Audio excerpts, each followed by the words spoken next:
السلام عليكم ورحمة الله وبركاته. حبايبي عاملين ايه؟ يا رب دايما تكونوا بخير. معاكم ابتسام، وقبل ما نبدأ الكلام نصلي على الرسول صلى الله عليه وسلم. والنهارده بقى معانا أكلة جديدة كده وجميلة وإن شاء الله هتعجبكم، بما إننا بقى داخلين على العيد الكبير، عيد الأضحى. كل سنة وانتم طيبين. عايزين بقى نعمل طريقة الكفتة دي، وبإذن الله إن شاء الله هتعجبكم أوي. بس يا ريت اللي يجربها يبقى يقول لي في التعليقات ويقول لي ايه أخبارها. دي كفتة، يعني بدل ما نعملوها بقى مشوية في الفحم وفي الجريل وكده، لا ده احنا عاملينها النهاردة بطريقة مختلفة تماما، بطريقة سهلة قوي وبسيطة وهتعجبك، ومن غير بقى مواعين بقى ولا وجع دماغ. وانتوا عارفين بقى يعني المواعين وجع الدماغ وموال تاني.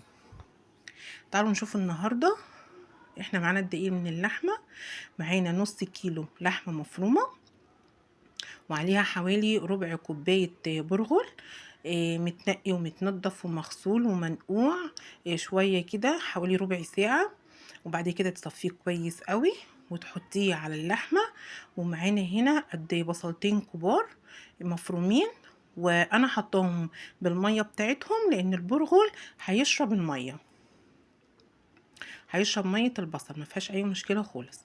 وحطينا التوابل سهله جدا. التوابل معانا هنحط فلفل اسمر والملح، وعلى فكره الاحمر ده مش شطه، دي بهارات لحمه مشويه. وحطينا كل ده وهنقلبهم كويس قوي مع بعض، وهنفضل ندعك فيهم كويس لحد ما تفتل كده معانا. ده الملح واحنا حطينا قبليه الفلفل الاسمر، ودي بهارات لحمه مشويه. بصي بقى، اقعدي دعاكي بقى فيها كده جامد قوي، اقعدي دعاكي لما يعني ايه ما اقولكيش بقى لحد ديكي بقى ما توجعك هي بقى، يعني هي ونصيبها. اقعدي دعاكي فيها جدا جدا لحد ما تلاقيها كده اللي فكرت كده معاكي، عملت زي نسيج كده بين فيها. ومعانا هنا صينيه وفيها شويه زيت صغيرين خالص. بس على فكره يا جماعه انا نسيت احط الخضره، وهرجع احط الخضره بعديها على فكره، يعني بعد ما احطها في الصينيه هرجع احط الخضره. انا هنا كده بفردها في الصينيه. على فكره انا عايزه اقول لكم، وانا بعملها والله كان ابني معترض جدا ويقول لي لا انا مش عايز الكفته دي، انا عايز الكفته التانية، انا عايز الكفته اللي في الجريل او على الفحم، انا مش عاوز دي. قلت له طب خلاص دوقها وقول لي ايه رايك بعديها. بصوا انا هنا حطيت الخضره عشان كنت نسيتها في الاول. ومعانا هنا بقى إيه خدت نص قرن فلفل الوان اصفر واحمر، من كل واحد نص. ومعايا طماطمية صغيرة جدا مقطعة برضو شرايح، بس شايلة القلب بتاعها عشان المية، مش عايزة المية انا. وزي ما انتوا شايفين كده انا حطيتها على الوش. وطبعا اللي عايز فلفل حامي عادي يحط. وهدخلها بقى هدخلها في الفرن. انا كنت مسخنه الفرن اصلا ومشغلاه على 200 وسخن معايا. ودلوقتي هدخلها هنا بقى. هنعمل مكرونه مدخنه. خلاص معانا الطماطم وبصلايه كبيره، ومعانا في توم مفروم في صينيه كده، ورشين عليه زيت بس بسيط. هنا طلعت اللحمه وقلت ارش عليها معلقه من الزيت وادخلها الفرن تاني. نرجع بقى تاني للمكرونه.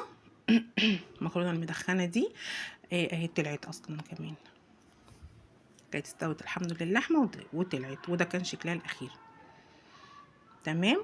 المكرونه المدخنه بقى المفروض ان احنا هنشوي كل اللي انا وريته لكم، اللي هي الطماطم والبصل والثوم، هنشويه تحت الشوايه. يعني ما تشغليش الفرن، لا ده تحت الشوايه كده اهو، بشويه زيت صغيرين. وطبعا يا ريت كنتي تحطي فلفل اخضر، بس انا ما حطيتش لان انا ما كانش عندي، فما استنيتش بقى الولد يروح ويجيب يعني وكده. وحطيت كل دوت في الخلاط، ومعايا ربع كوبايه ميه عشان اعرف اضربهم في الخلاط. وبعد كده نزلت في نفس الحلة اللي انا سلقت فيها المكرونة بشوية زيت، وهسيبهم كده شوية صغيرين. انا هنا اكيد هنزل بالبهارات، الملح والفلفل الاسمر والكمون. وهسيبها مش هتكمل. بصوا هي اصلا يعني بدأت هي ان هي اصلا يعني ايه تبقى كده معايا، يعني طلع فقاقيع. ان هي هتغلي يعني. ما كملتش دقيقة او دقيقة ونص، وبعد كده نزلت بالمكرونة عليها. حطيت هنا شوية شطة، شوية شطة صغيرين مش كتير، عشان مش كل البيت هنا بيحب الحامي يعني. بس خلاص قلبتهم، ودلوقتي اهو خلاص. هي اساسا ما استحملتش، هي تعتبر كانت متسبكه اصلا. انت شاويه كل حاجه تحت الشوايه، فهي مش مستحمله ان انت تستني بقى ان هي ايه الصلصه تقعد وقت معاكي خلاص. تمام. واقلب كله كده مع بعض، المكرونه كلها تشرب الصلصه كده. قلبي بقى كده كله كويس في بعضه. يعني انت بقى، انا هنا بقى عاملاها مكرونه سباكيتي. انت بقى تقدري تعمليها اي نوع مكرونه انت حباه، مكرونه عقل، مكرونه اللي هي الفيونك، اي مكرونه انت حباها تعمليها بيها عادي خالص. خلاص انا هنا بقى غطيتها، وحاجات بسيطه جدا، وانا شلت وهشيلها يعني، مش هتاخد وقت معايا خالص. وهنا بقى خلاص كنت انا كده طلعت بقى كله وحطيته ورصيته كده في الاطباق.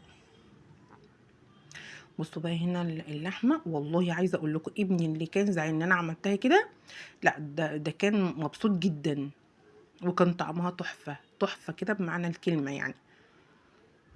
وكانت سهله وما اخدتش وقت، وكانت بسيطه جدا، بسيطه جدا جدا. والمكرونه مش قادره اوصف لكم طعمها كان عامل ازاي، والله كانت جميله جدا. يمكن هنا الكاميرا كمان ظالمه شكلها، لكن هي كانت تحفة طعم وشكل، وما اقولكوش يعني. المكرونة ما تبقاش منها اي حاجة خالص. بالهنا والشفا للي اكل منها. وان شاء الله تجربوها وتقولوا لي ايه رأيكم، وان شاء الله هستنى تعليقاتكم، واشوفكم في فيديو جديد ان شاء الله. مع السلامة.